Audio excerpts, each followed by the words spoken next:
So, folks, we have Jeff Russo here, composer, musician extraordinaire. Of course, we know him well for Star Trek Discovery over the past 2 seasons, and now very happy that he is going to be the composer for the upcoming Picard series, which we're all very excited about. So my question to you, Jeff, is Patrick Stewart is coming back to the Star Trek universe for the first time in 30-plus years. He's somewhere. I'm sure here. He's somewhere. What was it like? He's going to be here, I swear. What influenced you for the music for this series? The story, I'm hugely connected to the idea of the character Picard, right? I grew up when I was a teenager. That was my sort of in to Star Trek, was The Next Generation. I had seen some of the movies. I had lived in a little bit of that world, but it wasn't until Picard was the captain that all of a sudden it was a lot more meaningful to me. Right. So that is the thing that draws me in here. That's the thing that is different for me, different than it was on Discovery, different than on the Star Trek shorts, except for the last one that I did, which was this Children of Mars, which directly connects to our story now. So telling his story and getting to utilize some of those themes from Next Generation and utilize some of these new themes that I'm creating for him for this particular character is really thrilling and terrifying at the same time for me. So. No pressure, right? None whatsoever. So I do have to say that last we saw you, Bill and I were sitting at the iBar at STLV with you, trying to figure out if we could get you a disco T-shirt. Have you gotten one yet? I have not gotten a disco T-shirt yet. I don't know. I asked Alex. I asked Heather. I've asked people who are like, "Look, where's my disco shirt?" They're like, "You can get it on the website." I was like, "What?" Wow. Right. I know. It's all good. That was, by the way, also when they announced this thing. Yes. And Alex was like, "Oh yeah, we're doing the thing," and I was like, "We are? Oh my god!" Excellent. So, well, congratulations. We are so excited. Can't wait to hear the score. Can't wait to see the journey, and we wish you all the success in the world. Thank you so much. Very much. Jeff Russo, folks.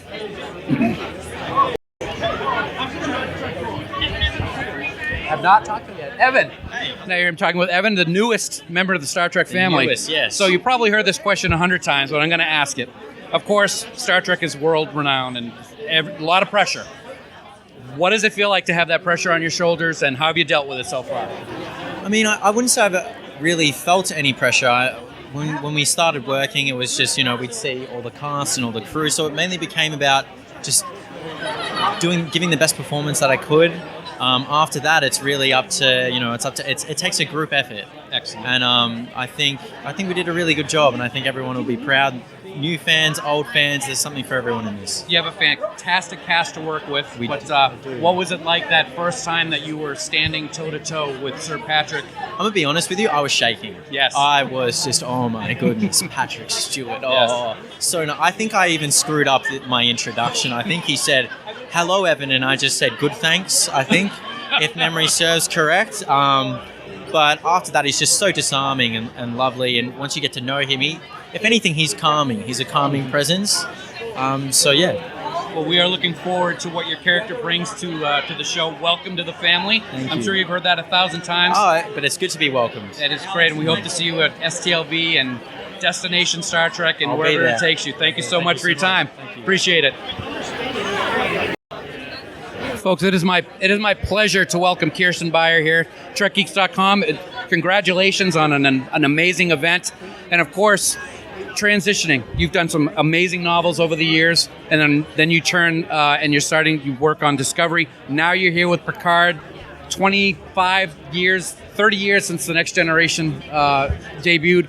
What has it been like? And I don't even know where to begin. I know, right? And you probably don't know where to begin. You probably get 1,000 questions, but how has it been to be involved in such an amazing universe to this level as we're seeing with this premiere tonight?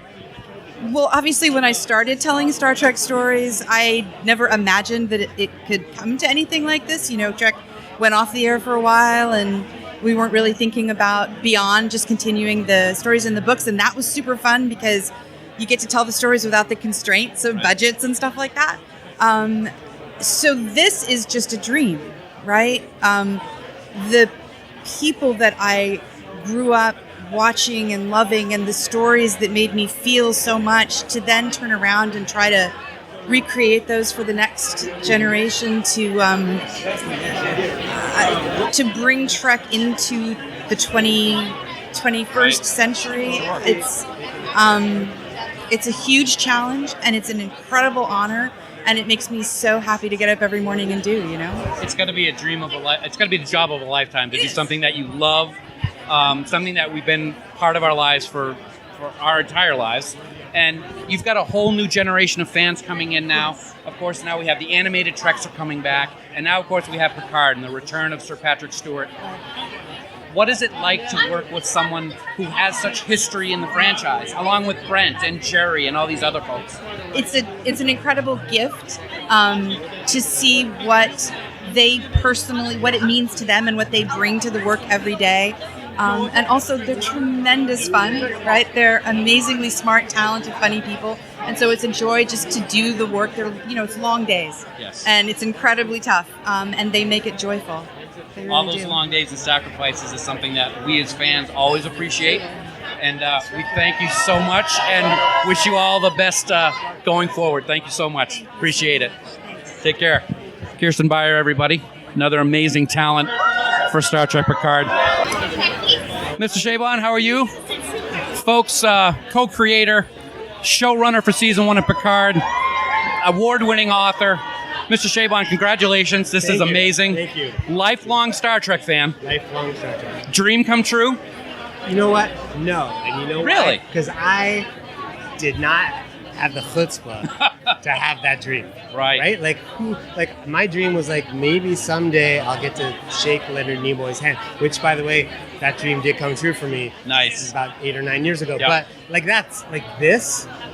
maybe someday I'll write a piece of Star Trek fan fiction that gets published in one of those published collections of fan fiction. Like, to be involved in the show at all, to be able to work with Patrick Stewart, to be writing episodes for the show, and to become the showrunner for the show, and to have a hand in sort of shaping the direction of the show that I love so much going forward. Yeah, that's crazy. We can't wait to see what happens with Season 1 now. You just mentioned it a moment ago, of course. Next Generation is beloved by so many people. It's been a long time since we've seen Sir Patrick Stewart in the role. Yep.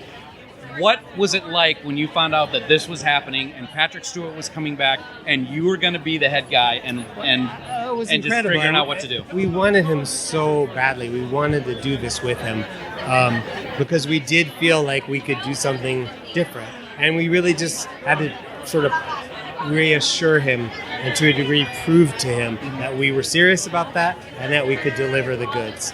And there was some back and forth, and there was a moment where he wasn't going to do it. He said no. Oh, wow. And then we kind of put our heads together, and I wrote something, just a story document to sort of show, like, here's how serious we are.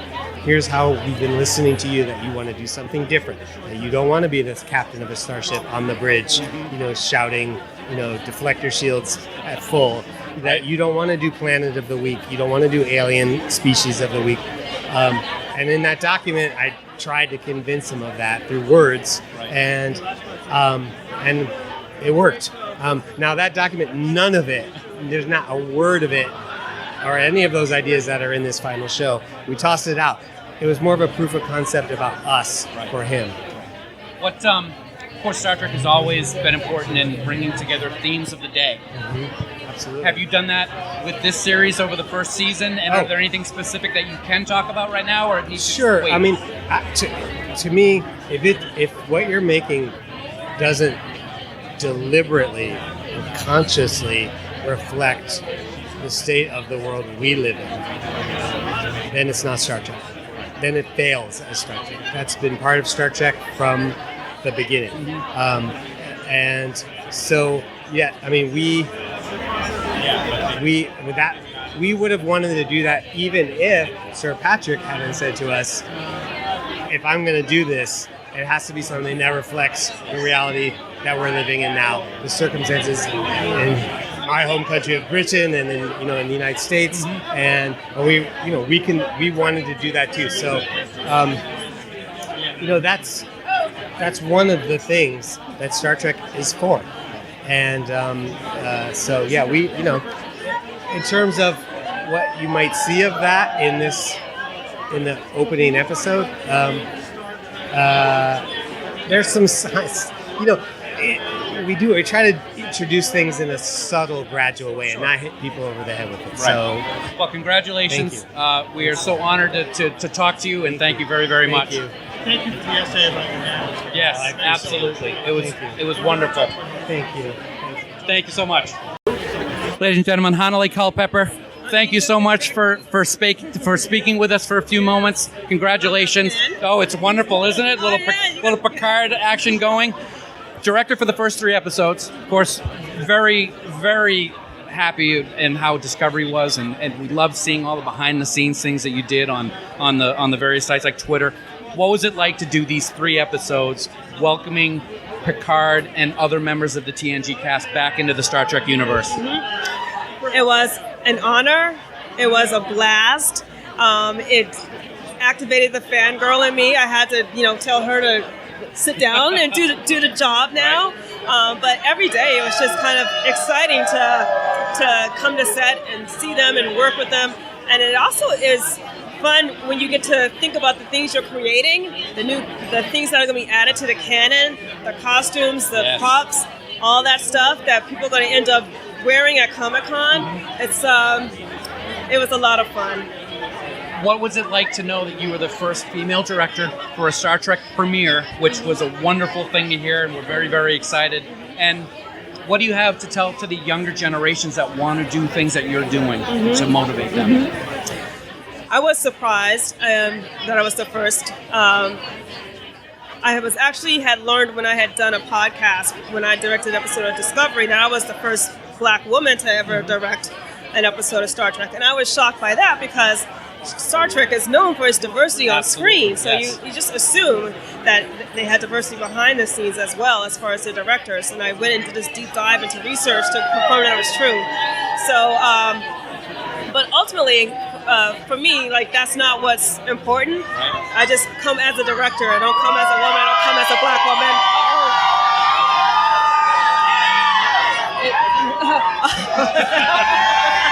Yes. So, and my advice to the young people is don't give up. Do the work so that when luck meets opportunity, you're ready. Make those movies. You can do it on your phone. Go out and practice your craft. Be as good as you can be so that when the unexpected chance comes into your lap, you can do it and do it well. Absolutely wonderful. You're an inspiration to so many people. Thank you so much. Congratulations, and enjoy the rest of the night. Thank you. Space Poppy. How you doing? Wilson Cruz, folks, here. Dr. Hugh Culber. Season 3's coming up soon, man. You excited? I'm very excited. We are very excited. I'm very excited because I know what happens. So. We're very excited that you know and can't tell us. You should be excited. We loved what you did, of course, in Season 2. It was so great to see you come back. Yeah. You are an inspiration to so many people. Right. And what is it like here being now at this new... You're not the rookie anymore, the rookie show any longer. I'm like the old man, your favorite old uncle who came and crashed the party. Yep. I'm excited for them. Jonathan Delarco is a friend of mine for years. And so I'm excited for him. And Jerry Ryan I've known for a while. And so I'm just excited for all of them. I wanted to be here to support and represent. And, it's a new world that I'm a part of and that I get to inhabit. And I'm really happy to be a part of it. I think the outpouring of support has been unbelievable. So you've had a couple of years under your belt now, going to conventions and meeting the fans. I'm an expert. Is it anything like you could have possibly imagined, the importance that what you do and what Star Trek does to so many people? Jesus. I try not to think about it too much, just because if I did, it would be overwhelming. I couldn't do the work that I need to do. I just am thrilled to be a part of a franchise that really is invested in telling great stories, and I am lucky and grateful that I get to be a part of it. Well, we are so thrilled to have you coming back for Season 3. One of our favorite characters, Dr. Culber. Best of luck and we hope it goes on for many more seasons. We're looking forward to it. Take care, Wilson. Okay, Wilson Cruz, folks. So that's fantastic conversation. Bill came up with the term space poppy, which is pretty awesome. Folks, I'm here with Michelle Hurd, Dan from Trek Geeks. It's a pleasure to meet you. Nice to meet you. This is pretty awesome. This is pretty awesome. What was it like for you when you got the part and you knew that you were going to be going into a universe that so many people follow so completely with every little detail? I mean, I don't even know if I really knew what that all meant. Do you know what I mean? I was like, yeah, I got Star Trek. I'm so excited. Let's do it. I'll be working with Patrick Stewart. Awesome.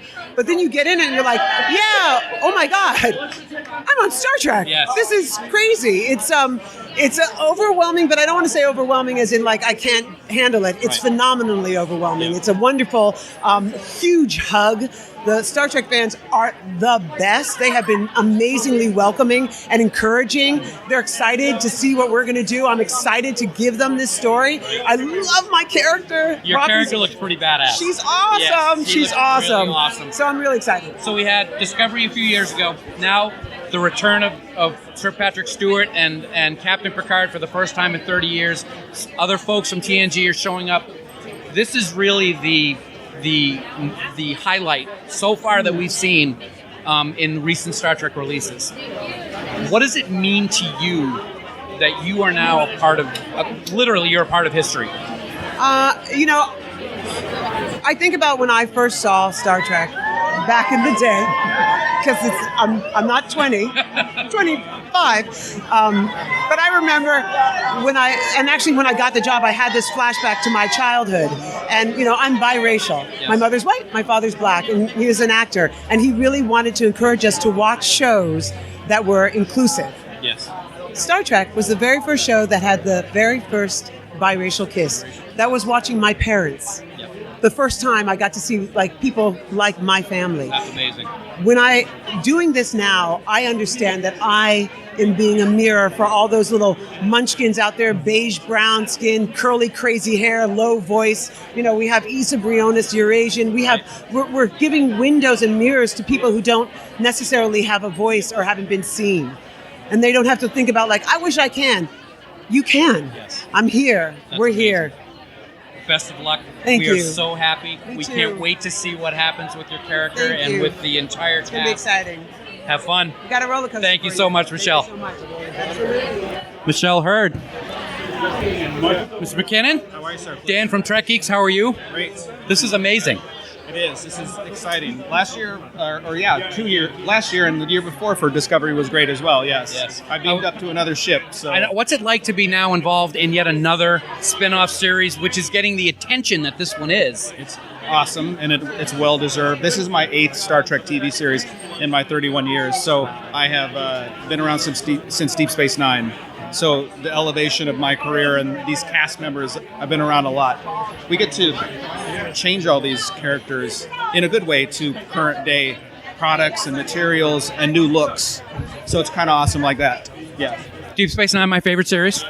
We'll see if it gets moved down a notch or two with what's going on with Picard. But when you first started, could you ever have imagined what was going to happen? We knew that the original series had been around for a while and was popular. Next Generation, of course. But it seems that the level of fandom and love for the series has just gone up exponentially. Did you ever imagine anything like this happening? Absolutely not. I was a 25-year-old kid that walked into Michael Westmore's office with a portfolio that was horrible.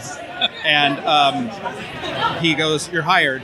And I haven't stopped working with him since. That's amazing. And as a friend, we got a chance to, on Saturday night at our Makeup and Hair Awards, we presented a distinguished artisan award to Sir Patrick Stewart for his time in television and theater. So me and Michael were on stage giving that to her. And then Brent was another of the hosts. Yeah, it's pretty cool. That's amazing. And we did, this season, we did over 1,500 makeups. Wow. Prosthetics. Regular makeups, probably 700. So it's a good over 3,000 makeups and beauty makeups. It's always amazing. I have a big team, and we hired 287 Los Angeles artists this season. So we put a lot of people to work. And in Discovery in Toronto, we put 50, 60 Canadians to work as well. That's fantastic. So, yeah, it's pretty great. We can't wait to see what happens with the series. That's pretty cool. Congratulations on the success, and thank you for all your contributions. Thank you. Hi, how are you? Brent Spiner, ladies and gentlemen, legend. Thank here you so much. talking with the Trek Geeks. Brent? Me? Yeah. Listen, I'm just happy to have been nominated. I don't care whether I win or lose, just to be in the mix. What's it like to play Picard this time? You know, I've been working on it. I think I'm better than ever. There's one thing that you can say that he has not done that you have done. What's that? Big Bang Theory. He did not do it yet. LeVar did it. Of course, Yes. the dreaded Will Wheaton did many of them. Yes. And there were others. There were a lot. Yeah, I can't remember who else was on, but yeah, I got to do it. What was it like coming back to the family? Well, the only member of the family who was here before was Patrick. Right. But these guys, Alex and Akiva and Michael Chabon, are all just enormously talented writers and producers. And so to be playing with those guys and to sit on a stage with Patrick and to hang out between shots with Patrick, we just like spending time together.